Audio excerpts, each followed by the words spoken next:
여러분, 신은 죽었다는 말을 들어보셨습니까? 서양 철학사, 나아가 인류 지성사의 거대한 망치질을 한 남자, 프리드리히 니체. 그의 이름은 모르더라도 이 도발적인 선언만큼은 한 번쯤 접해보셨을 겁니다. 오늘 우리는 단순히 그의 생애를 좇거나 어려운 철학 용어를 나열하는 시간을 갖지 않을 것입니다. 대신 19세기 독일의 한복판에서 고독하게 자신의 사상과 싸웠던 한 인간의 내면으로 깊이 들어가 보고자 합니다. 그의 이야기는 때로는 우리를 불편하게 하고 우리가 당연하게 여겼던 모든 가치를 뒤흔들지도 모릅니다. 하지만 이 지적 여정의 끝에서 여러분은 어쩌면 이전과는 전혀 다른 눈으로 자신과 세상을 바라보게 될지도 모릅니다. 마치 단단한 땅이라고 믿었던 곳이 사실은 이태로운 얼음판이었음을 깨닫는 순간처럼 니체와의 만남은 여러분의 삶의 거대한 균열이자 새로운 시작이 될 수 있습니다. 준비되셨다면 이제 모든 편견을 내려놓고 시대를 초월한 천재 철학자 프리드리히 니체의 세계로 함께 떠나보겠습니다. 19세기 후반의 독일, 코스염을 길게 기른 한 남자가 거리를 배회합니다. 사람들은 그를 향해 미치광이라 수군거리기도 하고 또 어떤 이들은 인류 역사상 가장 위대한 지성 중 한 명이라고 칭송하기도 합니다. 그의 이름은 프리드리히 빌헬름 니체. 그의 입에서 나온 신은 죽었다는 선언은 당시 유럽 사회에 엄청난 충격을 안겨주었습니다. 니체는 대체 어떤 사람이었을까요? 그는 단순히 신의 존재를 부정하려던 무신론자였을까요? 아닙니다. 그의 선언은 신의 부재를 슬퍼하는 비통한 절규에 가까웠습니다. 과학적 이성이 모든 것을 지배하기 시작하면서 수천 년간 서구 문명의 절대적 가치 기준이었던 기독교적 세계관이 힘을 잃고 붕괴하는 시대의 흐름을 꿰뚫어 본 것입니다. 그는 신이라는 절대자가 사라진 텅 빈 공간의 허무주에, 즉 니힐리즘이라는 거대한 그림자가 드리울 것을 예견했습니다. 니체의 삶 자체도 그의 철학만큼이나 고통과 고독으로 가득했습니다. 그는 평생을 지독한 두통과 병마에 시달렸습니다. 작가들이 몇 시간에 걸쳐 책상에 앉아 글을 쓰는 동안 그는 단 몇십 분도 앉아있기 힘들 정도였습니다. 그래서 그의 글은 길고 체계적인 논문보다는 짧고 강렬한 아포리즘, 즉 잠언의 형태로 기록되었습니다.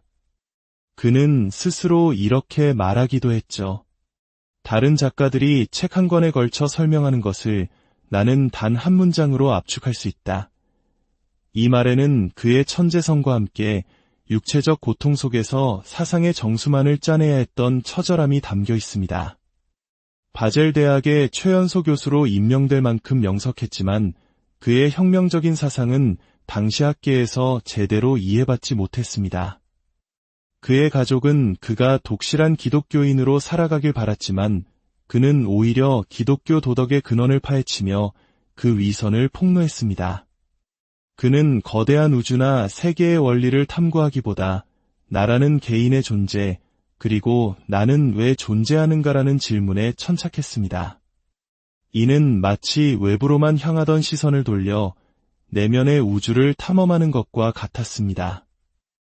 이러한 개인주의적 탐구는 19세기 유럽을 휩쓴 낭만주의 철학의 흐름과도 맞닿아 있었습니다.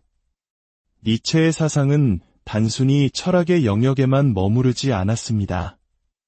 정신분석학의 창시자 지그문트 프로이트는 니체를 두고 인류 역사상 가장 위대한 심리학자라고 극찬했습니다.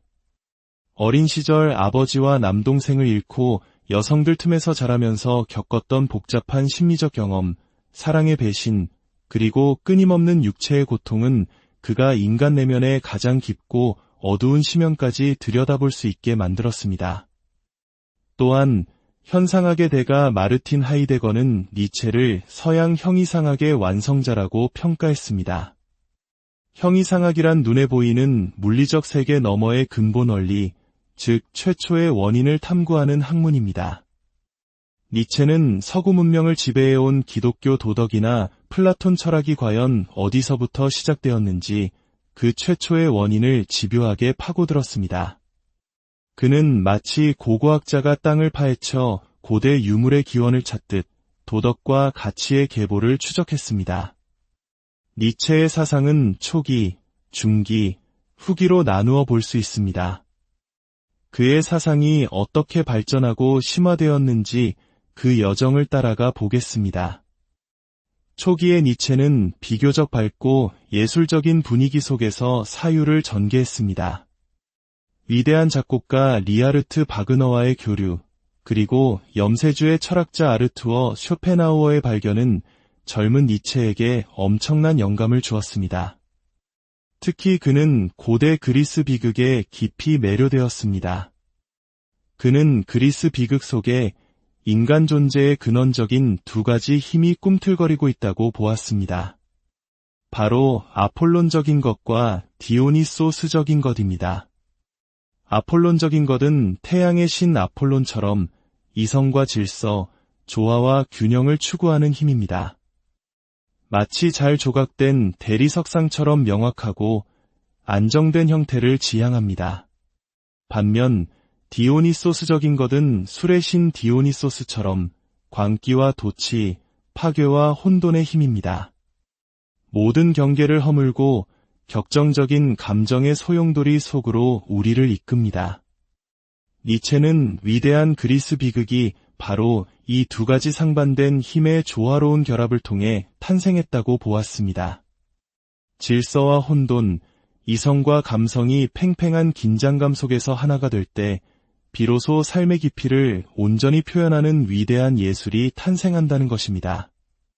하지만 소크라테스 이후 서구 철학이 이성만을 과도하게 강조하면서 삶의 원초적이고 생명력 넘치는 힘을 억압해왔다고 비판했습니다. 이로 인해 서구 문명은 생명력을 잃고 병들어가기 시작했다는 것이 그의 진단이었습니다. 이러한 사상은 그의 첫 저서인 비극의 탄생에 고스란히 담겨 있습니다. 중기로 접어들면서 니체의 사상은 더욱 날카로워집니다. 그는 당시 독일 사회의 문화적 속물주의와 지적 나태함을 신랄하게 비판하는 반시대적 고찰을 발표합니다. 이 책에서 그는 다비트 슈트라우스와 같은 당대의 유명 신학자를 공격하며 그의 저서가 기독교의 깊이를 희석시켜 대중에게 안일한 만족감만 줄 뿐이라고 비판했습니다. 또한 역사를 단순히 학문적 지식으로만 다루는 태도를 경계하며 역사가 현재의 삶을 더 풍요롭게 만드는 데 기여해야 한다고 주장했습니다. 이 시기 니체는 쇼펜하우어를 교육자로서의 쇼펜하우어라는 에세이를 통해 이대한 스승으로 칭송하며 그의 철학이 어떻게 개인의 성장에 기여할 수 있는지를 역설했습니다. 반면 한때 우상이었던 바그너에 대해서는 점차 비판적인 시각을 드러내기 시작합니다. 바그너의 음악이 가진 예술적 성취는 인정하지만 그것이 점차 민족주의와 결합하며 문화적으로 퇴보하고 있다고 본 것입니다. 삶의 고통이 깊어지고 세상에 대한 환멸이 커져가면서 니체의 철학은 마침내 원숙기에 이릅니다. 이때 탄생한 작품들이 바로 차라투스트라는 이렇게 말했다. 선악의 저편, 도덕의 계보와 같은 그의 대표작들입니다. 이 시기 그는 힘의 의지라는 핵심 개념을 제시합니다. 이는 단순히 남을 지배하려는 권력욕이 아닙니다. 끊임없이 자신을 극복하고 더 높은 단계로 나아가려는 생명의 근원적인 충동을 의미합니다. 모든 생명체는 현상 유지에 만족하지 않고 자신의 힘을 최대한으로 발휘하며 성장하고 확장하려는 의지를 가지고 있다는 것입니다. 또한 그는 영원회귀 사상을 통해 우리에게 무서운 질문을 던집니다. 만약 당신의 삶 전체가 가장 사소한 순간까지도 무한히 반복된다면 당신은 그 삶을 긍정할 수 있겠는가? 만약 당신이 이 질문에 예스라고 답할 수 있다면 당신은 매 순간을 충실하고 의미 있게 살아가고 있는 것입니다.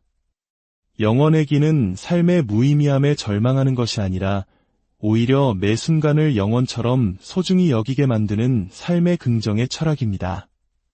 그리고 마침내 그는 위버맨시, 즉 초인이라는 이상적인 인간상을 제시합니다. 위버맨시는 신이 죽은 허무의 시대를 극복하고 기존의 낡은 도덕에 얽매이지 않으며 스스로 새로운 가치를 창조하는 인간입니다.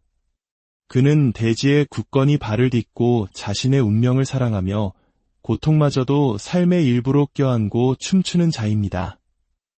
니체의 철학은 20세기 격동의 근대화를 겪으며 전통적 가치관의 혼란을 경험한 우리 한국 사회에도 깊은 울림을 줍니다.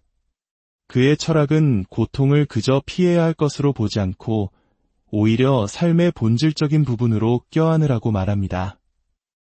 어쩌면 이는 오랜 세월 수많은 고난을 이겨내며 독특한 한의 정서를 품게 된 우리 민족에게 더욱 깊은 울림을 줄지도 모릅니다. 물론 니체의 사상은 오해와 왜곡의 역사에 시달리기도 했습니다.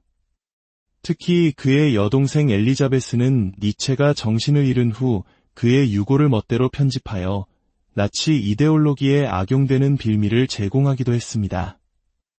하지만 니체 자신은 그 어떤 형태의 집단주의나 민족주의도 혐오했던 철저한 개인주의자였습니다. 오늘 우리는 니체라는 거대한 산의 한 봉우리를 잠시 올랐을 뿐입니다. 그의 사상은 여전히 수많은 해석의 가능성을 품은 채 우리 앞에 놓여 있습니다. 그는 우리에게 편안한 답을 주지 않습니다. 오히려 더 많은 질문을 던지며 우리 스스로 답을 찾아 나서도록 등을 떠밉니다. 신이 죽은 시대, 절대적 가치가 사라진 시대를 살아가는 우리에게 니체는 묻습니다. 그대는 그대의 삶의 주인이 될 준비가 되었는가? 낡은 가치의 노예로 남을 것인가? 아니면 스스로 가치를 창조하는 위버맨시가 될 것인가? 그 선택은 이제 우리 각자의 몫입니다. 오늘 니체와의 만남이 여러분의 삶에 작은 파문을 일으켰기를 바랍니다. 이 이야기에 공감하셨다면 더 많은 분들이 이 지적 여정에 동참할 수 있도록 공유해 주십시오. 저희 채널의 구독과 좋아요를 통해 보내주시는 응원은 저희가 더 깊이 있는 콘텐츠를 만드는 데 큰 힘이 됩니다. 여러분의 삶이 스스로 창조해 나가는 위대한 예술 작품이 되기를 기원하며 다음 시간에 더욱 흥미로운 이야기로 찾아뵙겠습니다.